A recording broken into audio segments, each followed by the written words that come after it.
Today we are all drowning in a world of endless gaslighting, a world where some people think that they know better than you, okay? They know better than you about so many different things. One of those professions that is just so mired in the bullshit is the profession of psychology as a whole. And so here on this playlist, tinyurl.com/anti-psychology, we're going to be exploring as many books as possible, talking about the ethics and philosophy and history and the psychocompulsion of psychology, of neoliberal psychology.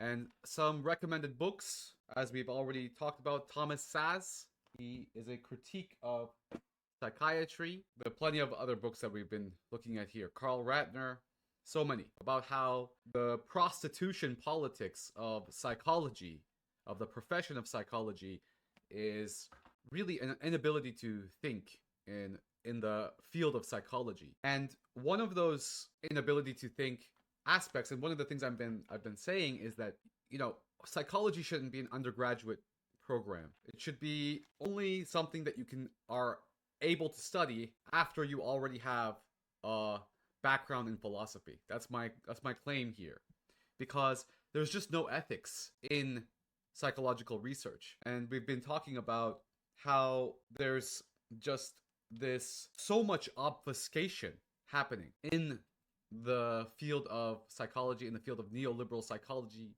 in the field of publish or die psychology. So today we're going to be taking a look at psychologists who are trying to think about some sort of ethics and social responsibility of psychology. Even though psychology itself, and this is something that psychology is just, the whole field of psychology, okay, the whole discipline of psychology since Freud, okay, has just been, and something that there's many people that talk about this. I found hundreds of books that are talking about this. They're just difficult to find because, and now we're seeing what's happening with Jordan Peterson in his trial. They are saying that one of the reasons that they're taking down Jordan Peterson is because, and I'm not a big fan of Jordan Peterson. I'm not defending him in any way, but I just find the whole circus really interesting and something that we can learn from. One of the circus acts is that they are saying that Jordan Peterson is dismantling the public trust in the profession of psychology. Jordan Peterson doesn't have that much power. Okay. Jordan Peterson is a psychologist. He's coming from the realm of psychology. And we can see that in the Zizek-Peterson debate, Peterson just doesn't, I think my favorite all-time meme is Jordan Peterson Googling who is Hegel. And we saw in the last video on Melinda Cooper, just this so much obfuscation about what neoliberalism is. And this obfuscation continues. All right, so these psychologists they purport to say they know what they're talking about neoliberalism. But again, as Foucault talks about, he says that the ground of what the definition of neoliberalism is the very debate that we're talking about. So here, I'm going to go to the first essay. The Personal is Political, a conversation with Jeff Sugarman, interviewed by Mark Freeman. In many ways, psychology, an emerging discipline, had to overfunction in a way typical of a parentified child who has the baggage to show for it. It was forced to carry far more than its maturity might have healthily allowed. As a result, so this is supposed to be some sort of reflection. We'll see. As a result, one might argue that it has some blind spots and over-identifications that are on display for those looking at it critically and closely. As with most parentified and over-functioning persons, interesting, they are psychologism of psychology. This is the problem. Identity is forced to become rigid and clear. Authority must be established for survival's sake. Decisiveness, ownership, and certainty are necessary traits. The difference between psychology and philosophy, I guess, the disciplines, is philosophy says it's crazy, but let's learn something anyway. Psychology has to take over this parental role and then designate who is crazy legally and who is not crazy. And look at what it has done to our prison systems. Look at what it has done to our schooling systems. Authority must be established. and nobody trusts this authority anymore. This is only a means for managing one is existing beyond one capacity. One must overreach and double down. If one is to take up the mantle of parenthood, one must affix oneself to the seemingly stable and established identifications that allow for authoritative and effective living. It has been argued extensively that psychology's identification with and commitment to objectivistic, medical, and natural scientific paradigms provides this young field the means of sustaining its overfunctioning capacities. Of course, this is all at a cost. Now, what I find really interesting is Jeff here will cite, or this is actually Goodman still, but we're going to see what's going on. One profoundly dangerous byproduct of a parentified psychological discipline is the risk of losing its fidelity to the full dimension of human life. Wonderful. That's a great way of putting it. In seeking legitimacy and stability, psychology has become myopic, both in terms of conceptualization and operationalization. Its commitment to particular forms of legitimization contributed to a decontextualized, non-reflexive, and universalized set of methodologies. Haven't we been saying that on this channel? Akin to the biological and medical sciences, psychology worked with normative, generalizable, and operationalizable principles to ensure its authority. This gave it, and continues to give it, enormous capital and cultural currency in an insecure world, in an insatiably insecure world where people look to authority. And now we have all these gurus everywhere, but with a rigidity and undimensional quality to its analytic ability. And if you're a philosopher, it's just fucking annoying because everybody's a guru, and it's just really annoying. They're a guru, but they all say the same they all say the same stuff.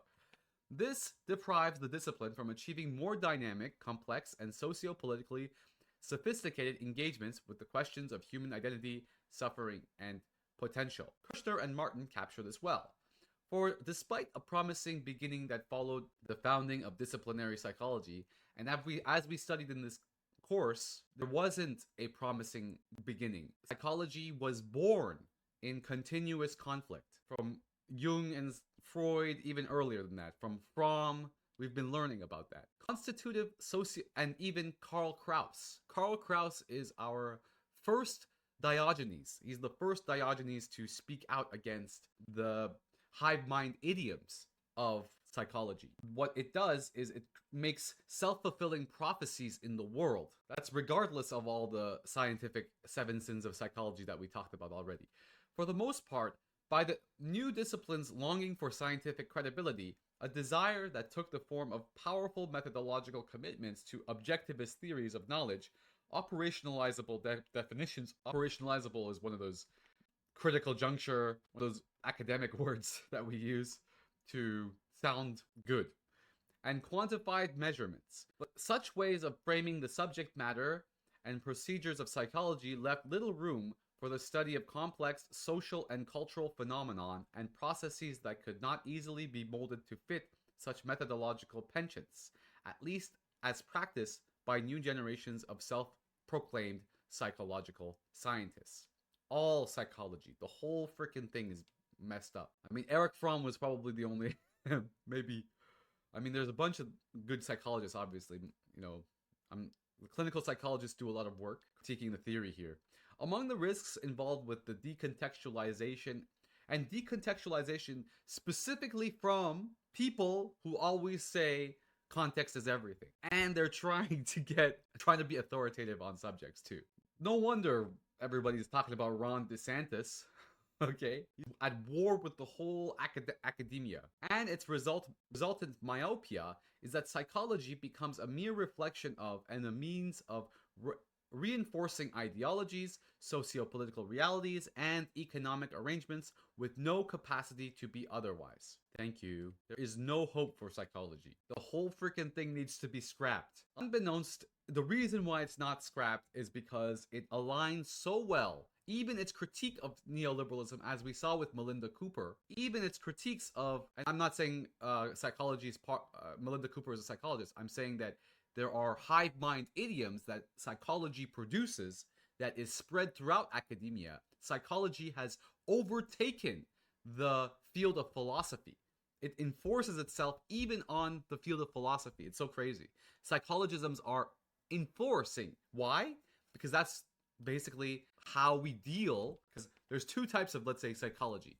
The good type of psychology is like a good teacher. A good teacher or a good psychologist runs themselves out of work, meaning you become your own psychologist at the end of the day. You become your own teacher at the end of the day. That's what a good teacher does. I'm a good teacher, but I can see that that is completely in opposition to the sophistry of getting more money for teaching. I've worked at plenty of institutions where you're not really supposed to teach anybody. You're supposed to keep them coming, like psychiatry. You're supposed to keep them addicted to your teaching profession, because that's what the whole freaking thing is. The whole neoliberal structure is based on, right? To get people to not become their own psychologist. So that's the good psychology or the good teacher, and then we have the bad psychology, the bad teacher, which says the bad psychology is that which tries to get you to conform with the system of corruption, the system of exploiting surplus capital while we pretend to be aware of people's emotions. This virtue signaling kind of psychology that we see that so many people are revolting against in a way.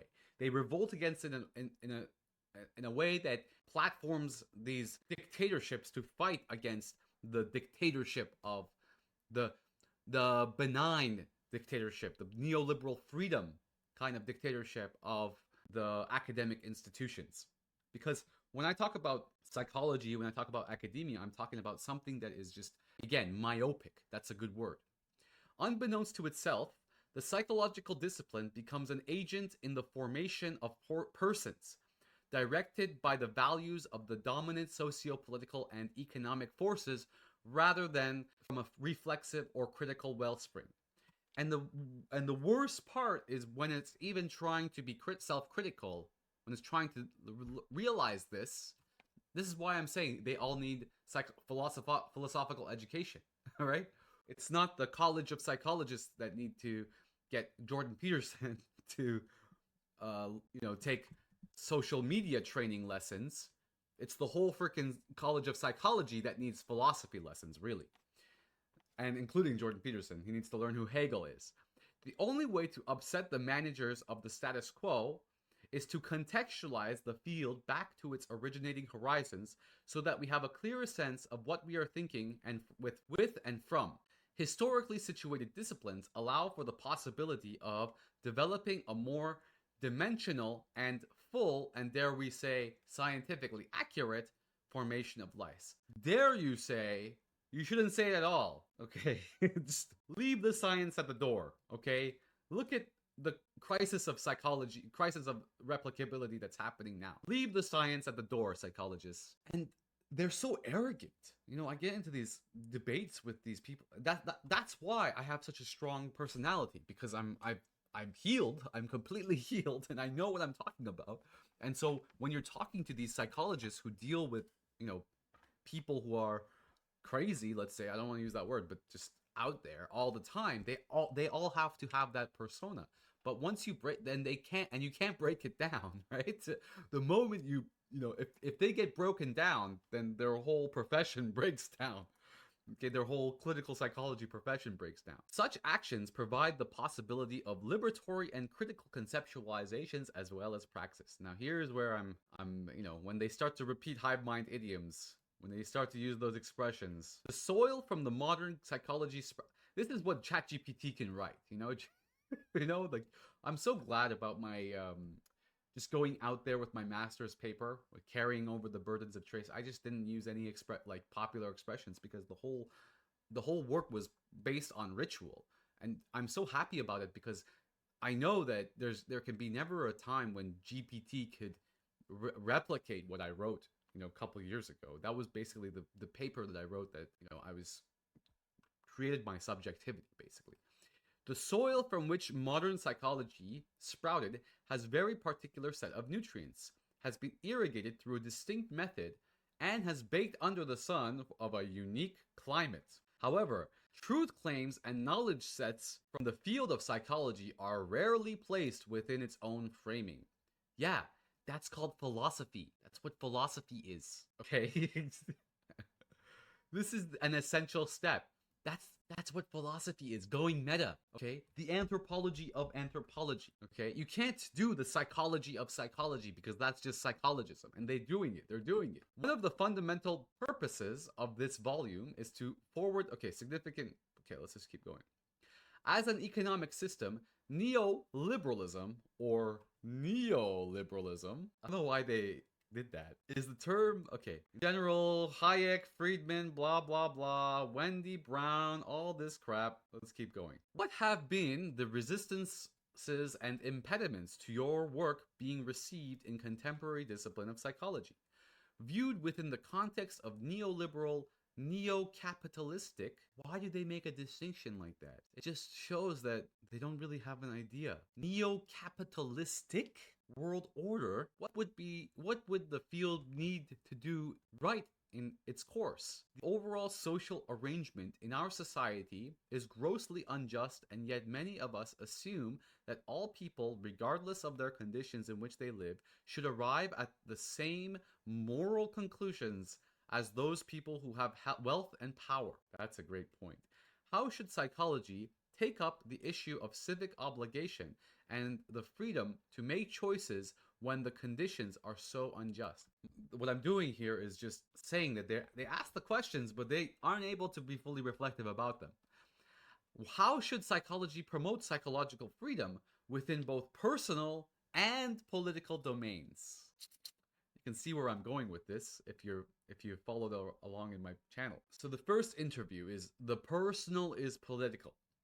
Sugarman frames the major problem in psychology as one where there is a fundamental lack of focus on personhood, selfhood, human agency in psychological discourse. He also discusses the need for a focus on the history of psychological phenomenon, which calls for encompassing of social, political, moral, blah, blah, blah, religious features. He states, arguing that history and its contingency are vital to psychological constitution runs counter to naive naturalism of mainstream psychology that psychologists believe is necessary for the discipline to attain the status of a science. He sees psychology through a Foucauldian lens by looking at productive possibilities within historical circumstances. After reading Melinda Cooper, I don't trust anybody when they say the word neoliberalism or Foucauldian. They have no idea, okay? And we'll see why. The title of this section is called "The Personal is Political," and they even cite Hannah Arendt. How certain conditions of possibility have enabled the emergence of psychological capacities. Sugarman uses Foucault's concept of governmentality to understand how neoliberalism shapes individuals to be the kinds of person who function in a way that the market requires, and how neoliberalism harnesses choice as a means of control. Choice is managed through consumerism. People are expected to be self-reliant, flexible, and mobile. Neoliberalism reconstitutes what it means to be a person. Psychology is complicit with maintaining the socio-political and economic status quo, which puts responsibility in the individual rather than considering the context within the person is situated. Be very skeptical. This is the sophistication of the, I agree with all of this stuff, okay? We'll see. Now, Thomas Teo, I've been interested in, but honestly, I've read his work. There's nothing really groundbreaking in Thomas Teo because he's still within the, people that get published, okay? Like, if you get published, like, I don't even trust you anymore. It's like, that's like the situation. All right, so let's go down to the interview. Everyone talks about Foucault. Foucault is like Foucault in psychology. It seems to be very much like Paulo Coelho, where everybody knows who he is. He's cited, but he's very much embedded in the system, the pedagogy of the oppressed. We were trying to identify what the proper subject of matter of psychology ought to be, which we concluded was personhood, and we tried to develop an account of it. A big problem in psychology is an inherent contradiction between an attempt to explain psychological phenomena using deterministic philosophy and the assumption of individuals' free will. When you look at the traditional received view of scientific inquiry as adopted by psychology, it's based on a philosophy of determinism.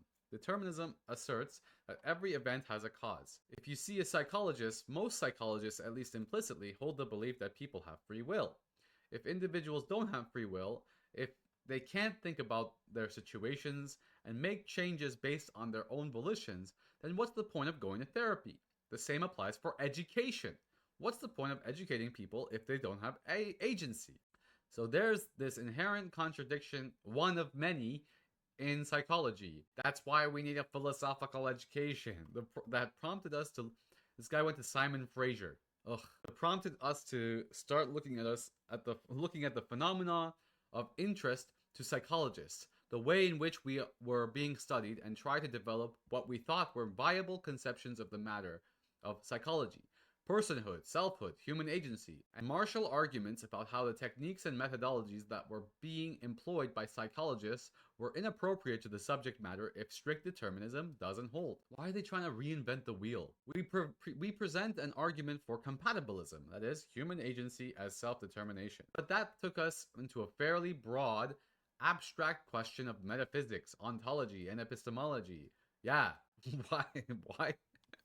We did a lot of, we started doing undergraduate philosophy. We did a lot of what I now look back as abstract work by comparison with what I do now, although it was strongly grounded in what we formulated as a developmental theory of psychologically capable human beings. That's what a lot of philosophy misses, that people develop, and considering the context of development is crucial to any adequate understanding of what persons are.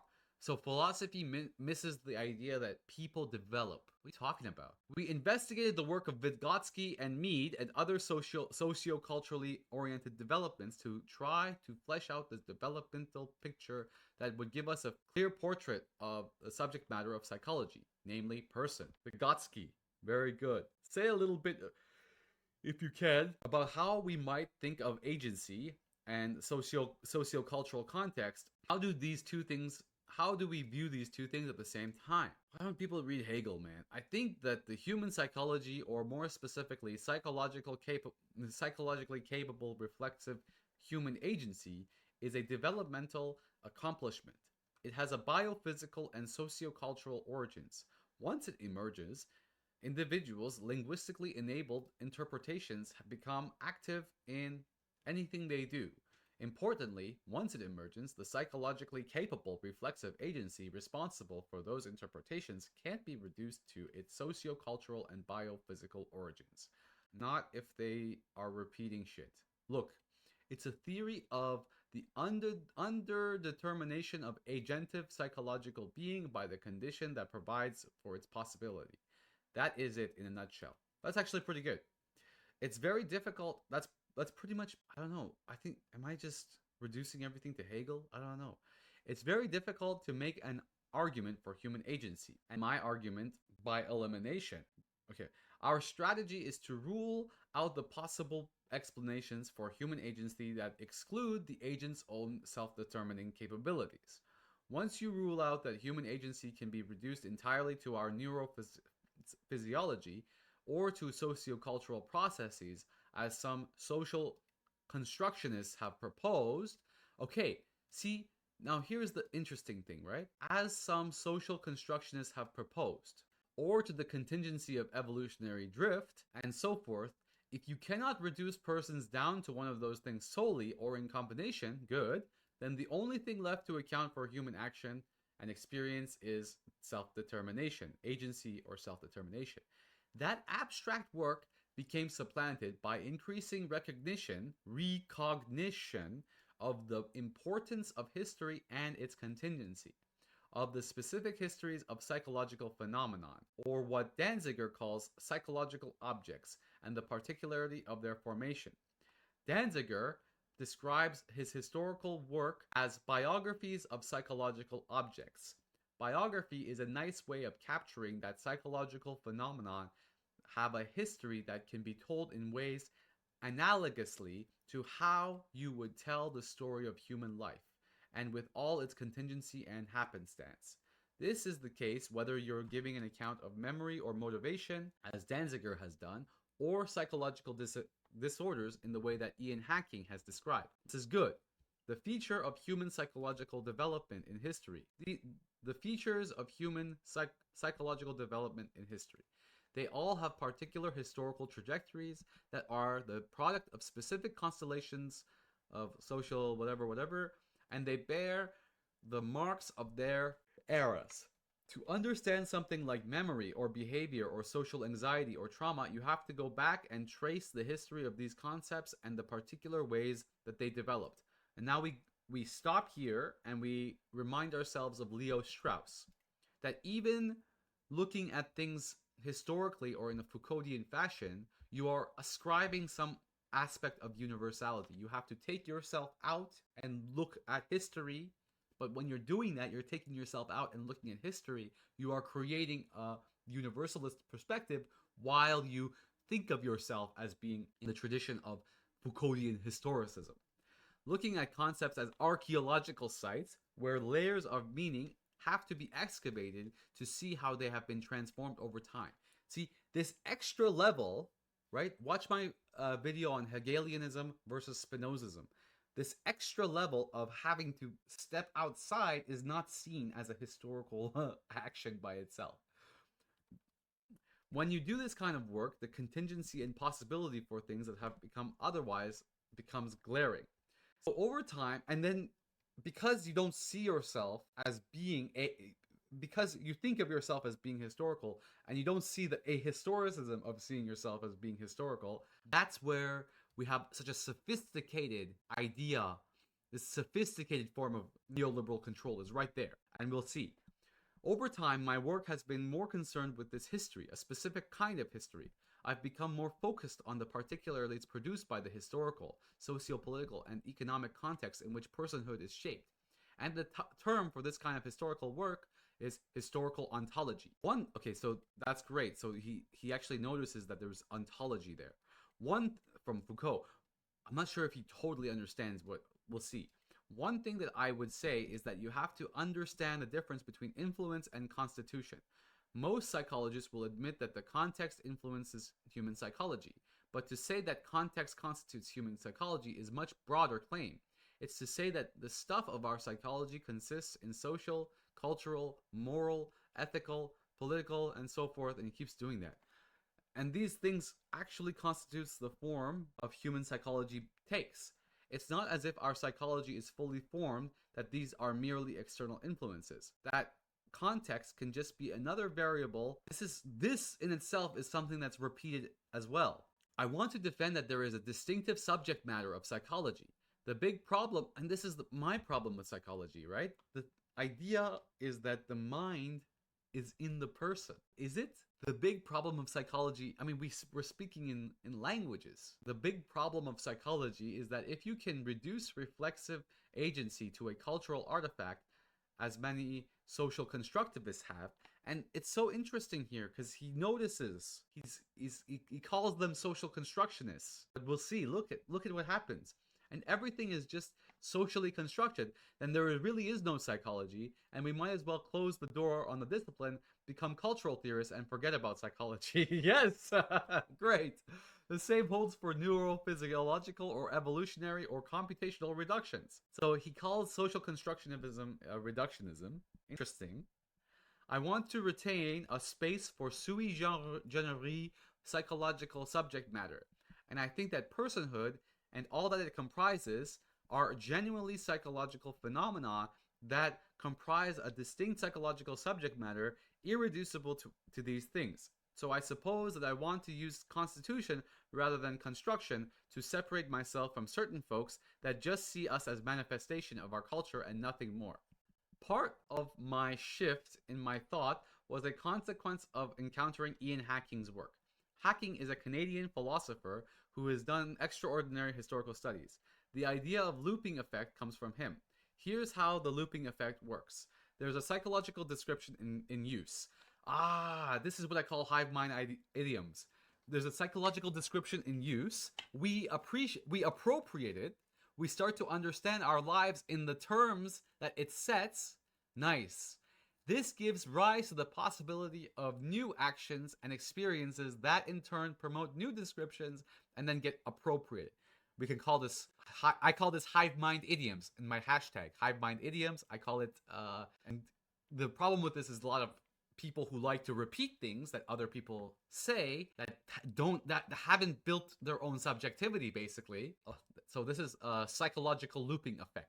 Great. I should definitely be more attentive to the work of hacking. This prompts new possibilities for action and experience that lead to new descriptions and so on. This kind of recursive looping effect is continuously generating new descriptions and possibilities for human action and experience. Because we live, so I don't know if he says it in a positive way, because we live our lives through psychological descriptions, and they provide possibilities and constraints for the kinds of person that we can and cannot become, how we conceive of ourselves, they are absolutely integral to our psychological self-understanding that self-understanding and any attempt to explain it. Okay, Sugarman already said what I'm saying, okay? He said, if there is no personhood, then we have to just let go of psychology altogether, is what I'm saying with the whole academic institution today. Because whoever has adopted these, I really do think that GPT should replace academia today.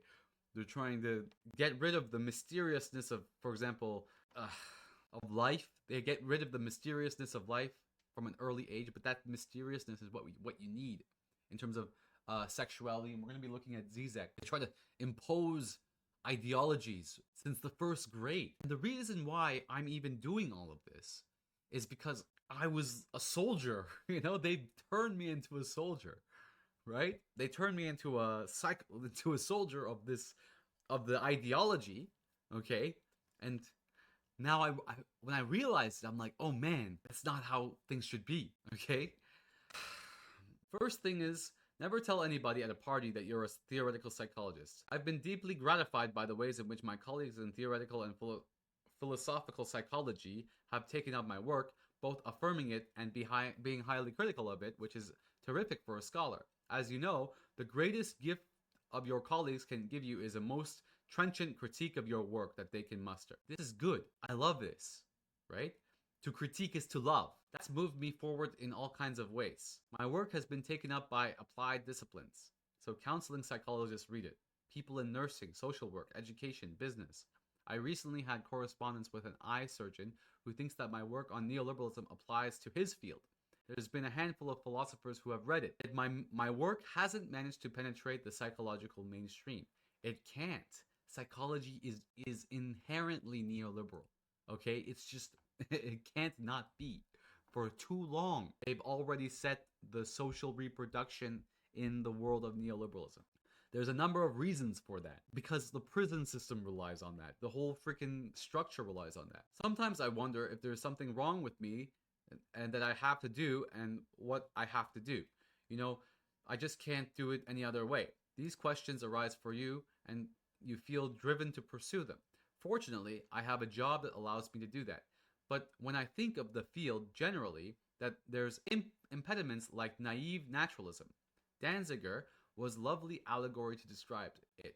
He calls it the sleeping beauty model of science. The belief that everything psychological is there fully formed in nature, like natural objects. This is why Zizek is so important. The fragmented absolute. They're all waiting for the Prince researcher to come along and awaken them with the magic kiss of research. It's like the assumption that psychological furniture is fixed. But psychological forms and functions are not static. As products of history and discourse, they shift and mutate with the social and cultural resources within which they are constituted, as those resources also shift and mutate. I think that's one problem. Arguing that history and its contingency are vital to psychological constitutions run counter to the naive naturalism of mainstream psychology, and psychologists believe is necessary for the discipline to attain the status of science. I think one of the deepest prejudices in contemporary mainstream psychology is ahistoricism. My friend, this is also part of it. This is a hive mind idiom. This is one of those loops that you're talking about. This is a sophisticated loop. When psychologists tell the story of the discipline of history, it's either what Nicholas Rose calls sanctioned history or lapsed history. It's either a series of triumphs by which we have arrived to a pinnacle of psychological epistemology and explanation, or it's a history of errors that we gradually overcome by triumphs. There is a second form of historiography deriving from neo-Marxist critical theorists.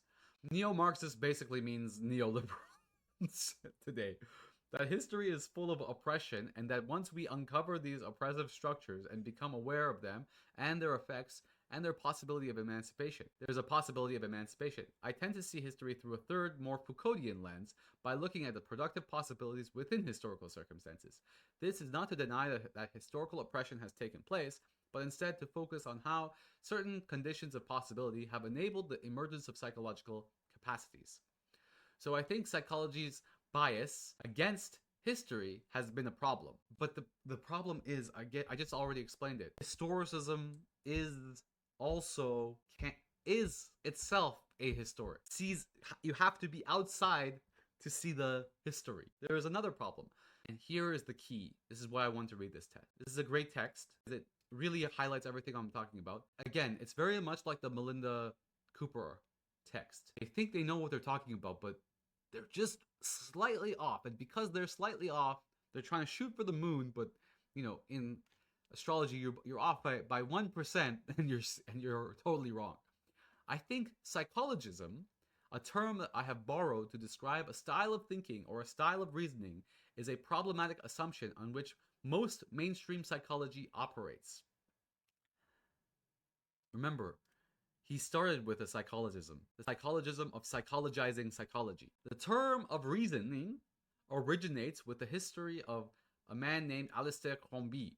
Crombie identified a variety of styles of thinking. His thesis is that, over a period of time, scientific thought congealed into 6 dominant styles of thinking: mathematical postulation, experimentation, hypothetical modeling, taxonomy, probabilistic thinking, and historical derivation. Ian Hacking picked up the idea, but Hacking doesn't like the phrase styles of thinking because he thinks it puts things too much inside the head, when scientific practice is very much a public activity. So Hacking calls them styles of reasoning, to draw attention to the ways in which there's demonstrations, there's argument, there's consensus, and so forth. The public practices by which science is conducted. I've tried to make the case that psychology has invented another style of reasoning called psychologism, and they psychologize each other all the time. Psychologism, as a style of reasoning, works like this. You watch fully functioning, integral people acting in this world. Then you notice they're doing something, some feature of their action. You say, they seem to be monitoring what they're doing. And you give it a name. You call it self-regulation, or you diagnose it. Okay, that's what Thomas Saz talks about. Then you stick to it inside the head of the individual. Then you stick it inside the head of the individual. You attribute causal efficacy to it. My friends, people have been critiquing this for 100 years. Okay, go read Karl Kraus. He's the first guy saying this stuff. This isn't new. They're silenced. They're silenced because they don't want people to not trust psychology. You say that the reason why the person seems to be, self-regulation, or her opinion of herself is caused by her self-esteem, or her degree of confidence is caused by her self-efficacy. Constant psychologism. And people are sick of it. People are realizing it. That's why they're writing books like this.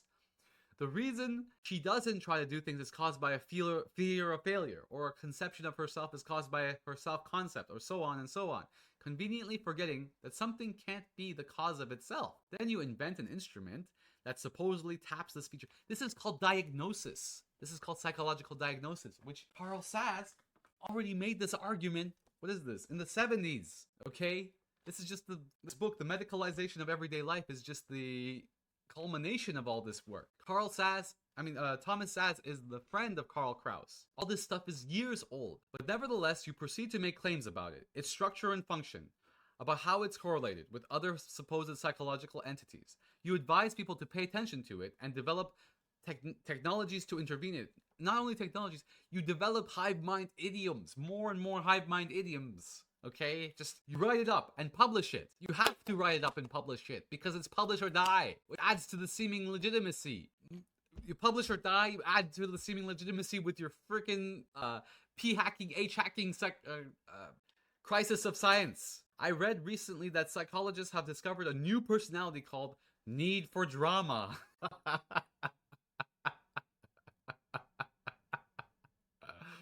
The degree to which you feel the need to create drama in your life or insert yourself into it. Oh, there's so many of these. Dude, the field of psychology is so fudged. Do you see how, like, creating a psychological... I mean, the need for drama is what you hear teenage girls talk about. And they've made that into a personality trait. We live in an infantilized society. Of course, there's a scale that measures how much of this you got. There's a scale for it. There's a measurement for it. There are all kinds of pseudo-empirical claims. Like people with a high need for drama are prone to gossiping. This is how they psychologize each other. The reason why I haven't heard about this is because psychologists themselves know it's bullshit. It's insane. I have a need for drama. My need for drama is to basically dismantle the bullshit. That's what need for drama is what literally teenage girls are talking about. They're more likely to live chaotic lives. This is what teenage girls like critique themselves. Like they have like debates with themselves, or like, oh, she has like this is like the gossip. Like it in itself, it's a gossip. You see, in itself, it's a gossip in itself. There's just no meta thinking here.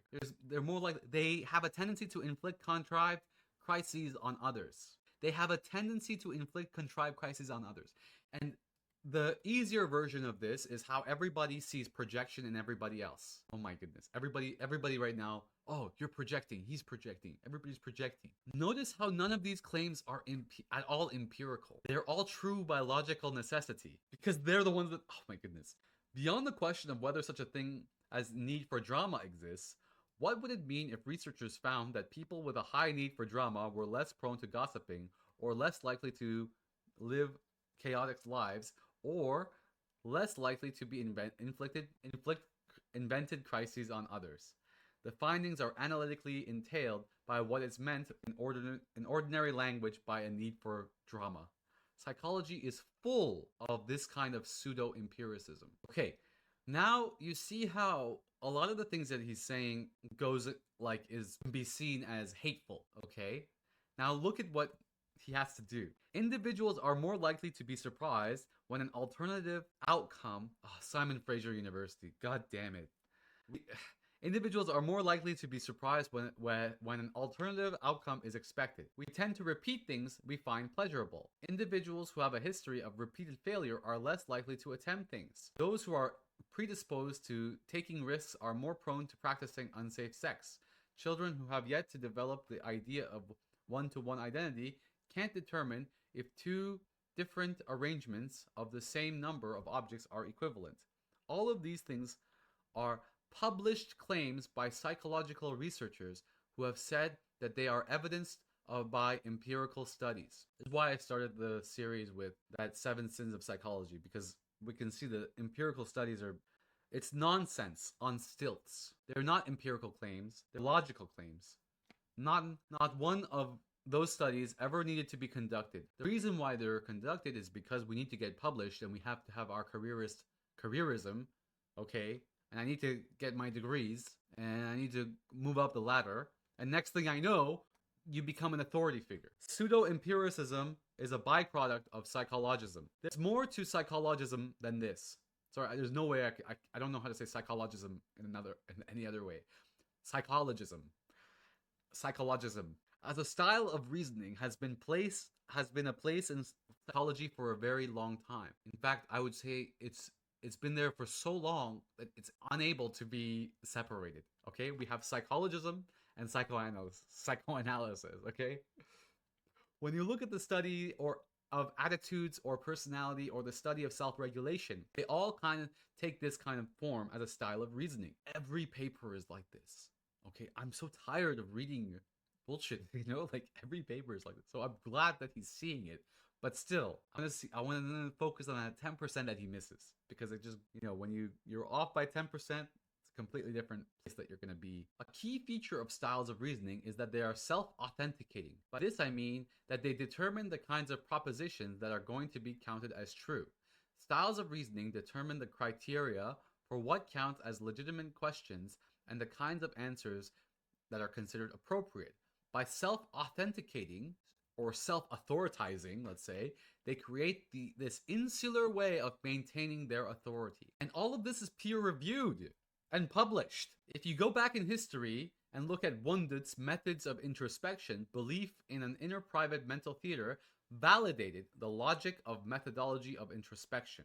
And introspection validated the idea of an inner private mental character or mental theater. The self-authenticating character of psychologism creates these symbiotic relationships between methodology and subject matter.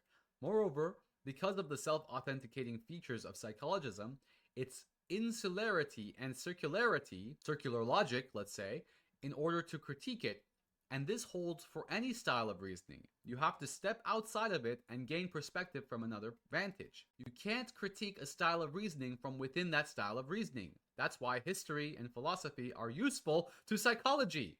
But mainstream psychology is averse to history and philosophy, and to critique that would shake its foundations. I would say that psychology isn't averse to historicism. I think that Foucault is pretty well established. I think that what psychology needs is mostly philosophy. I think that all these people that are telling us that context is everything are the first to decontextualize, including the historicists. And that's what I'm trying to point this guy. I'll mention one other impediment to the kind of work I do. Contemporary psychology, particularly the psychology of the American Psychological Association, oh man, which is supposed to represent us and our interests, is determined to have psychology recognized as a science, technology, engineering, and math. I recently came across a report published in 2010 APA article, the rationale for which was to provide a basis for establishing psychology as a STEM discipline. The report concludes by saying that psychology is a STEM discipline by virtue of its technological and scientific innovations. Oh my goodness. So when you look at the mission to establish psychology as a STEM discipline, the kind of work that I do is that's historical or philosophical, and kind of a work that you do in narrative studies. What we do is seen by the APA as an obstacle to validating psychology as a bona fide STEM discipline. Yeah, when you get closer to philosophy, there's an institutional antipathy towards what we do. I think this is another impediment to getting my work recognized. Or maybe my work it just isn't that good. I don't know. You can consider any culture or society when you look at their education system. It reflects the values of that society and the kinds of people that the society wants or needs to produce. Education is about people making. The second theme I want to draw out is that psychology has infiltrated education such that the kinds of people we believe in our education systems ought to produce are psychologized in a variety of ways. Up to the 1920s, this is what I'm saying, the whole freaking academic institutions fudged. People sent their kids to learn how to do reading, writing, arithmetic, and become responsible citizens. Now, we not only want them to do these things, but we also want them to be self-regulated learners. We want them to have high self-esteem and high self-efficacy and strong self-concepts, to be self-expressive, to be creative, to be intrinsically motivated, and so forth. It was the dawning of the organized psychology in the early 20th century and the march of psychology into the schools that placed a whole new set of demands on teachers and students that are in some ways in conflict with the traditional aims of education. These are the two themes that around which the course is structured. However, there is a much required, so he's talking about a course that he created in the university. There is much required to argue and connect these two themes. I don't want to take the time to go into all of it, but I need to make one point to address your question. If you want to make people of certain kinds, you target their selves, what they think they are, and the notions of self are intimately tied to our understanding of fulfillment. One of the things that I get students to do is to read a series of pieces tie subjectivity and selfhood to our notions of fulfillment. After reading the pieces, I ask students, what would make fulfilling life for you. About 5 years ago, the first response I started to hear was money. Now, if you want to have gone back to a previous decade and somebody would have said the same thing in class, there would have been a collective sigh of disbelief and horror. But over the course of 3 or 4 years, the response has been increasingly affirmed by other students in class. So you ask the next logical question, well, what do you do with them? Because money is a means, right? This is called the creation of neoliberal subjectivity. The kinds of responses that you get are dishearteningly shallow. But it's not the student's fault. You don't hear anything like, I'd like to go to school, I'd like to start a school in Afghanistan. I've said that about Uzbekistan, okay? I'd like to develop effective interventions for autistic children. Or I'd like to build a community garden in impoverished neighborhoods. Oh my goodness. It is, I wouldn't want to have to work. I'd have a car and pick up chicks. I started to understand how much my students are not at all like me.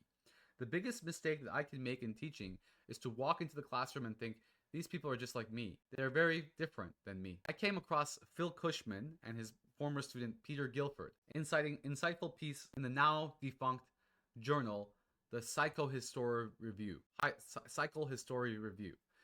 Why is it a defunct journal? In which they put their fingers on the pulse of American society and wrote about an emerging kind of selfhood in 2000. It was a prescient article.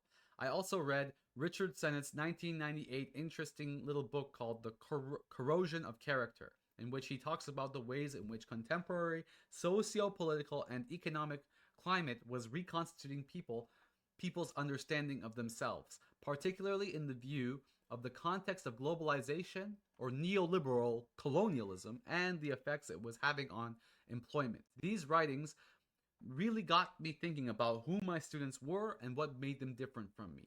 Now, one more thing, I'm gonna repeat the critiques I have here. The critique I have here is consciousness in the mind? That's one thing that he doesn't agree with, I guess, because his whole idea of psychology is to focus on personhood or whatever. The philosophical critique, the spiritual critique I have, because I have no empirical basis for it, other than Rupert Sheldrake and morphic resonance.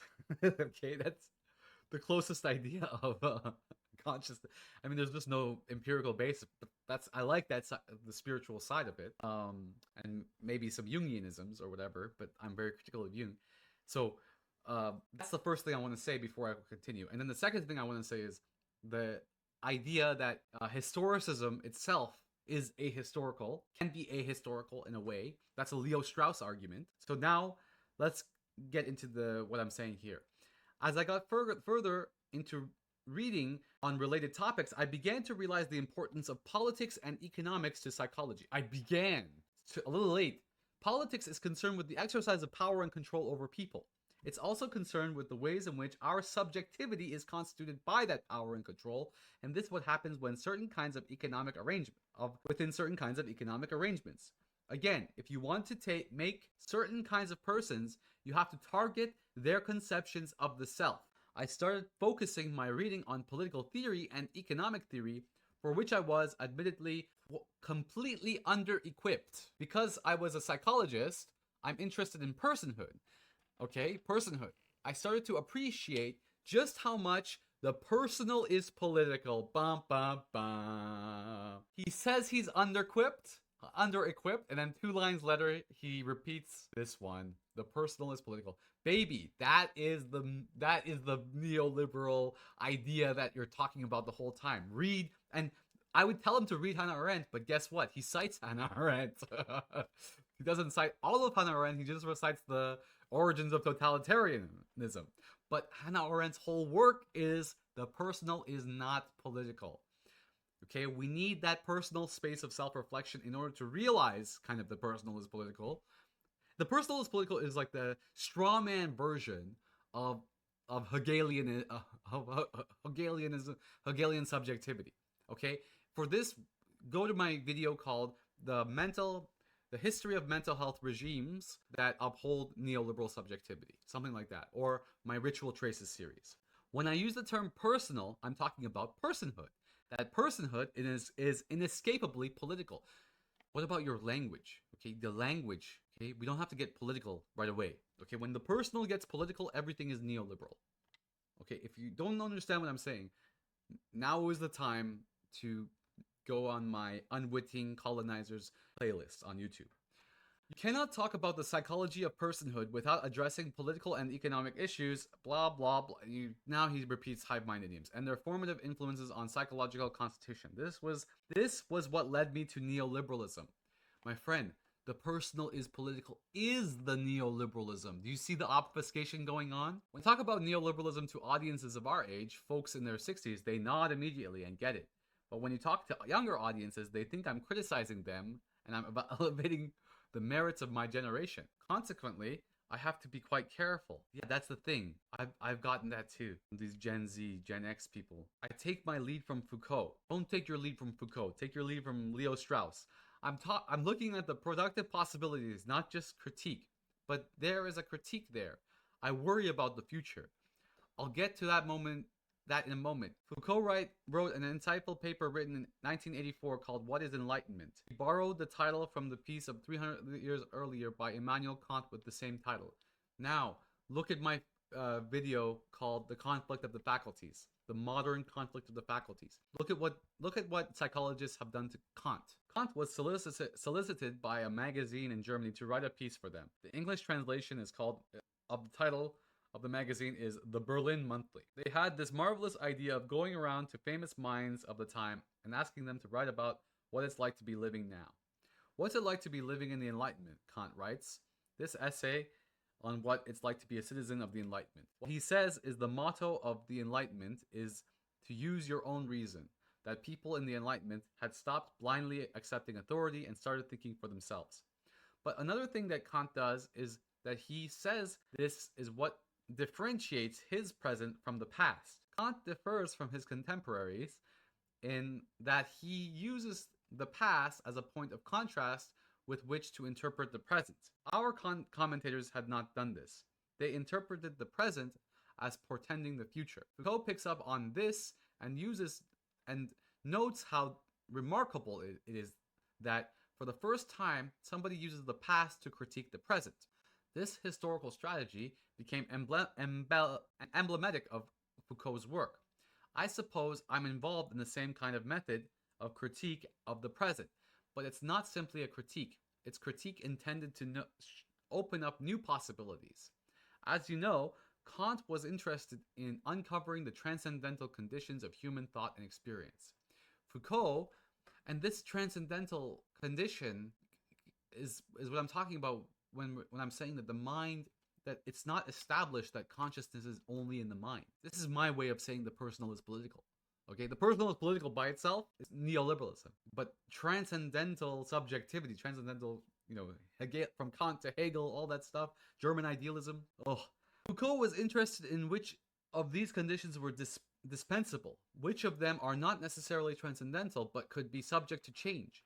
By doing Foucauldian critique, it opens up the possibility to think that you might be otherwise persons and subjectivities of different sorts with different psychological features if the socio-political institutions within which were constituted otherwise. This is connected to what I think is a major problem in psychology. Psychologists have mistakenly been fixing features of persons to an assumed essential human nature rather than the institutions within which they become persons. That's what social constructionists do. They go after the institutions to make sure that neoliberal subjectivity is in the institution as well. So yes, I think that people can read me as being highly critical, but I think that it's in the service of trying to open the door, to create room and to think other possibilities. I think to understand the entrepreneurial neoliberal self, again, you have to understand the political context. Foucault's concept of governmentality is useful here.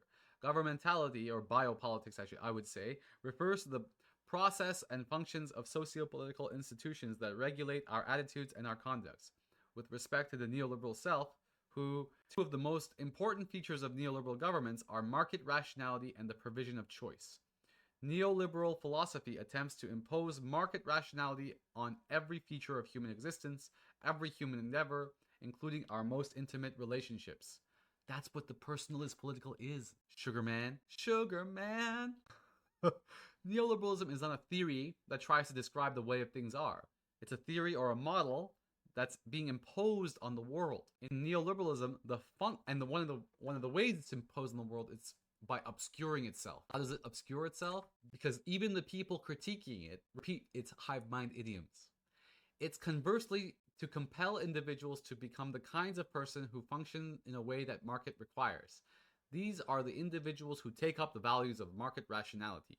The consequences of elevating market rationality in neoliberal policies that put profit above all else and allow corporate capital to roam the world and enslave workers are glaring. Okay, this is the thing. We have to go back to my video on Melinda Cooper. Okay, yes, the ultimate goal is profit, let's say, above all else. But even more, the ultimate goal is some sort of to get people to use to use the market logic. That's the real profit. We see rampant poverty. We are increasing income disparity. There's rapid depletion of resources, irreparable damage to the biosphere, the destruction of democratic institutions, value-framed instrumentality in terms of assets and liabilities. Nobody believes in volunteerism. Nobody believes in society. I don't think these things are a price of progress. They're a symptom of decline. The second feature has to do with choice. Choice is neoliberalism's answer to the question of governmentality. How do you control the people politically for whom freedom is a highly valued and essential feature of who and what they think they are? Consent, that's what our whole morality is based on. Neoliberalism's, and it's not even real consent even, it's prostituted consent. Neoliberalism solves this by harnessing choice as a means of control. It creates a field of action and experience through which people are channeled so that they have an experience of their freedom by making choices, even though, in actuality, it's choice that is highly constrained. Manufactured consent. How is our freedom enacted? Well, we can buy this product or buy that product. It's not even about buying the product, right? One of the best examples is, for example, in the past, you'd make a machine, and the machine would live a long life, and then the corporation that made that machine would go out of business, right? And today, you have to create iPhones that die, so that people keep coming back. It's not even buying; it's consumerism more. It's psychiatry. It's like getting people addicted to whatever your product is. Our choice is controlled by channeling it through consumerism. That's part of it. We all think that when we have more choice, we have more freedom. But the way choice is controlled and constrained is often overlooked. And consent, manufactured consent. For example, there's an endless variety of credit cards that you can get, but try and do something without a credit card. Try and come to this conference without a credit card. And the scary part is, like, people are too scared to look at it in any other way, because we are, in fact, motivated by an insatiable insecurity. Try and come to this conference without a credit card. Try to book a hotel. Try to book a flight. You need a credit card. The choices are restricted.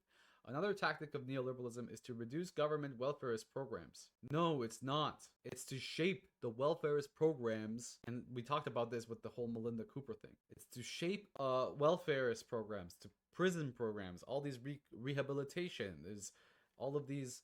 That's why psychology is just so inherently part of it. It's to shape all of that to reproduce neoliberal subjectivity. This transfers the burden of risk from the state to individuals. If you go back to the 19th century, the poor depended on charity. Government realized that private charity was not going to cut it, so all kinds of social programs were implemented. But in the 70s, with Reaganomics and Thatcherism, you had beginnings of the reductionist of social welfare state. The services and protections provided by state-run social programs have gradually been curtailed, and responsibility for individual welfare is being placed on the individuals themselves. That's just that's not neoliberalism. That's just we are all Keynesians now. That's what Milton Friedman said. Why? Because Keynesianism isn't that's one of the obfuscations, right? Keynesianism isn't at odds. Keynes and Hayek aren't at odds as much as people think. There's just different rationalities depending on the capabilities of that state at the time. There is a privatization of our services and user pay structures. That's the one. Yeah, the gig economy. Matters of healthcare, matters of education, matters of dignity in old age have now become individual responsibility. Check out my hashtag surplus emotional labor. The focus not only on choice but also self-reliance. If you don't have enough money to send your kid to college, or you don't have enough adequate healthcare, or you don't have enough money to retire, whose responsibility is it? It's yours and yours alone. Many of these choices which we are faced now were choices we would not have faced 30 to 40 years ago. And we all expect to embrace choice and risk with an entrepreneurial spirit. The constitution of neoliberal self is a product of socio-political and economic conditions. It has changed certain characteristics of people. You're now expected not only to be self-reliant, flexible, mobile, light on your feet, good at multitasking, willing to take risks. I mean, all of this you can look at Psychopolitics is much better by Byung-Ha. I don't know how to say his name. But if you're going to be competitive and successful, you need to be confident, bold, exuberant, self-promoting. You have to be out there networking with your antennae turned to opportunity. What happens to shyness and humility? Shyness and humility became pathologies. And who made that happen? The institution of psychology. You used to be shy. Now you have social anxiety disorder. You have humility, you better go see a clinician, right? You have the God complex or something. Neoliberalism is reconstituting what we think it is to be a person and diagnosing it. Same with all this, the devil's advocate is now toxic masculinity. With respect to what might liberate us or alternatives, I'm a big believer in liberal, deliberative democracies. In order to be a citizen in a deliberative democracy, you need not only to know things, but also to possess certain virtues. You need civility. You need to be tolerant. I don't know about civility. I don't know about tolerance. You need to have respect for the truth. I don't know. Respect for the truth, sure, okay. You need to be able to engage with others respectfully. You need to be open-minded. You need to be articulate about enough to express your beliefs and courageous enough to stand behind them. Not in the prostitution politics, not in a world where solidarity has been redefined as prostitution. When called for, you need to be able to subordinate your interests or desires to the collective good. No way, man. I just want money, man. But how and where do we cultivate these virtues to create democratic citizenry? Don't look to psychology. Psychology is concerned with the enhancement and empowerment of individuals. The implicit assumption held by psychologists is that the stronger, more capable individuals make for a better society. It's inherently neoliberal. The healthy society is an aggregate of efficacious individuals. Collective interests are not necessarily served by individual interests.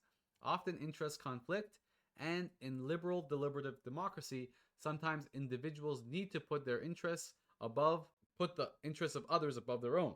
This requires civic virtue, and psychology doesn't promote civic virtue. It's the opposite. Psychology is the opposite of civic virtue. It promotes the strengthening of the individual and their ability to pursue self-interest. Psychology might contribute to bolstering individual self-regulation, their self-esteem and self-efficacy, mindlessness and so forth. Mindfulness and so forth. Oops, Freudian slip. Mindfulness is actually mindlessness. This might help me pursue my self-interest more successfully. To take on an extreme example, what if I want to be an axe murderer? Psychology will help me to be more self-regulated, efficacious, happy, mindful axe murderer. But because of its focus on individuals and attempt to replace axe murderer with exploiter of surplus capital. People have a problem with axe murderer, but nobody has a problem with psychology motivating people to exploit surplus capital. I don't see psychology as much help at the level of political change. Education, particularly public education, has a broader mandate than psychology, which is to prepare people who have a sense of collective responsibility and civic virtue. Are you kidding? All of these things that you're saying about your students, that's part of the educational system. That's why they come out and tell you that money is the most important thing. Who can contribute to the collectivity in ways that we are concerned with more than just personal self-interest? I put my faith in education. Are you kidding me? Bro, education is fudged, okay? Education is fully neoliberal. The teachers make less money than psychologists, bro. I put my faith in education. please watch my series, tinyurl.com/ritualtraceplay. One of the other big influences in life that I didn't mention was becoming a parent. I was very cynical before becoming a parent. Once I became a parent, I realized that cynicism is a luxury of the childless. Once you have a child, you need to have some hope. Yeah, that's good. You do. That's why. Oy. I started to think more about my role as a professor of education. I'm in the hope business. See, I'm in the hope business. Education is not a business, okay? I have a responsibility to be hopeful. I'm in the hope business. This is from a guy who's trying to critique neoliberal subjectivity. I'm in the hope business. Watch my series, tinyurl.com/ritualtraceplay. That's the basic. I have a responsibility to be hopeful. That's a much different statement than I'm in the hope business. I'm in the hope business is the gurus you find on Instagram. This is a great line because it totally shows the dualism of even people who are trying to be critical of the bullshit. I think that if we are to have hope in the future for political progress, education is the place to invest in. This was a couple years ago, I think. I think this was written in 2020, so before GPT. What makes me hopeful in addressing the neoliberal condition and the neoliberal self in my course is that I am convincing and compelling to students and they become aware of what they are and their condition and how they see themselves and their lives in a broader context. Interesting things can happen. Oh, that was a really hard line to swallow. Sugarman. He's a great name though. It's a great song. So I've been when I was working in refugee camps. Oh, that album kept me alive. Okay, so let's just end this up because I want to end with the insanity of. So I thought that was the good insanity to end with, but actually there's one more even bigger insanity to end with. Unfortunately, psychologists have seemed to learn little from all these people. The bigger methodological problem faced by psychology is the seemingly inevitable reproduction or reduction of personhood that pontification entails. So he's mixing up a lot of issues here. I'd like to add, as Hannah Arendt said towards the end of her life, each time you write something and you send it out into the world, it becomes public. My friend, this is not a personal is political argument. This is against the personal is political argument. This is the loop that you're talking about. You should not try to hold your hand on whatever may happen to what you have been thinking. You should rather try to learn from what other people do with it. In the same book, frickin' Simon Fraser University, man. Oh no, Sugarman does say it too. You've borrowed Hannah Arendt's idea about citizenship. This is a significant aspect of who we are as persons that psychology ignores. Psychology is concerned largely with the enhancement of the empowerment of individuals. It doesn't prepare people to inculcate a sense of civic virtue and collective responsibility. It might deal with people feeling with inequality, but it doesn't heed Arendt's insight that equality is acquired through citizenship. Psychologists don't prepare people to be citizens. They prepare them to be subjects of the neoliberal order. They prepare them to be individuals governed by their self-interest and self-reliance. So Sugarman does talk about Arendt. Sugarman, the personal is political, is neoliberalism. Oh, I didn't have a headache for a second because I thought it was a different guy. Turned out he did cite Arendt as well. The guy cites Vygotsky. This is why, dude, Simon Fraser University, man. Oh, I'm gonna rename my series Anti-Psychology and the Obfuscations of Neoliberalism. I'm gonna call it that. So thank you. That's what I want to end with, just that Arendtian note, because that's what I'm basically writing the book on. I'm writing the book on anti-psychology and Hannah Arendt. I can't believe it. It's just, first was Melinda Cooper, then it was this guy. These are the people critiquing neoliberalism.